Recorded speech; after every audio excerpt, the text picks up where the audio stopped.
भागवत में लिखा है कि सूत जी महाराज सूत जाति में पैदा हुए। ये सूत जाति थोड़ी नीचे की जाति मानी जाती है। ये सभी जो 88,000 ऋषि थे, ये सब उच्च कोटि के ब्राह्मण वैष्णव थे। इसका मतलब ये भी नहीं है कि ब्राह्मण कोई श्रेष्ठ है, कोई ऊपर से उतर करके आया है, यही उसने जन्म लिया है। थोड़ी सी मैं आपको समझाना चाहता हूं। आजकल के समाज में इस ब्राह्मण को लेकर के बड़ी भ्रांति है। लोग ब्राह्मण के लिए क्या क्या शब्दों का प्रयोग करते हैं हम आपको बता नहीं सकते। लेकिन एक बात मैं आपको बताऊं, ये शास्त्रों का जन्म देने वाला, शास्त्रों का प्रचार करने वाला एकमात्र ब्राह्मण है। आप जब जब अपने पद से भटकोगे, कर्म से विहीन होगे, एकमात्र ब्राह्मण ही तुमको साधने वाला है।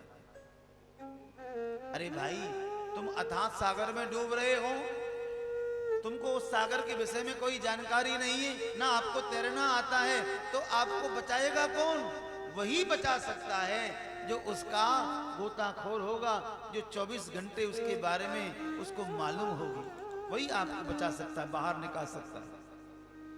इसलिए अथात पाप से मुक्ति दिलाने के लिए सक्षम ब्राह्मण ही तो है। परमात्मा से मिलाने का, शास्त्रों का गहन बोध कराने वाला, पाप पुण्य के बारे में बताने वाला एकमात्र ब्राह्मण है।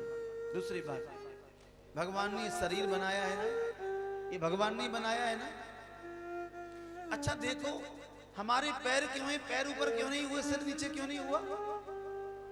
भाई, भगवान ने जब हमारा शरीर बनाया था, ध्यान देना मेरी बात पर जरा, भगवान ने जब हमारा शरीर बनाया तो पैर ऊपर कर देता, खोपड़ी नीचे कर देता,